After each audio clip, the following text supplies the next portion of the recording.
सूरत के अल्थान में दो ब्याजखोरों को दबोच देती अल्थान पुलिस थाना क्षेत्र के अल्थान भीमराड़ रोड स्थित आकाश इको पॉइंट में रहने वाले एक शिकायतकर्ता ने अल्थान पुलिस स्टेशन में रिपोर्ट दर्ज कराई है कि अल्थान क्षेत्र में रहने वाले पीयूष पटेल, राकेश पटेल और अल्पेश पटेल ने मुझे ब्याज पर पैसे दिए हैं और मुझसे 12 से 14% प्रति माह की ऊंची ब्याज दर वसूली है। अगर मैंने समय पर ब्याज नहीं चुकाया तो 2000 से 3000 रुपये प्रतिदिन के हिसाब से जुर्माना लगाया जाएगा और मुझे डरा धमकाकर और जान से मारने की धमकी देकर जबरन ब्याज पर पैसे लिए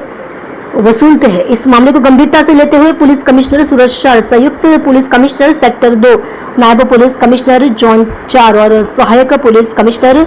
सूरज शाह ने अल्थान पुलिस थाना के पुलिस इंस्पेक्टर डीडी चौहान की सूचना पर कार्यवाही की है। मार्गदर्शन में तीनों आरोपियों अल्पेश कुमार मंगलभाई पटेल उम्र 46, व्यवसाय व्यापार, निवास फ्लैट नंबर A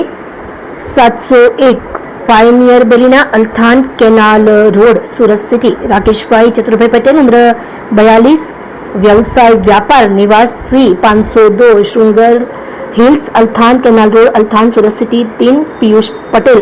के विरुद्ध शिकायत दर्ज कर कानूनी कार्यवाही की है तथा दोनों आरोपियों को गिरफ्तार कर अल्थान पुलिस द्वारा सराहनीय कार्य किया है।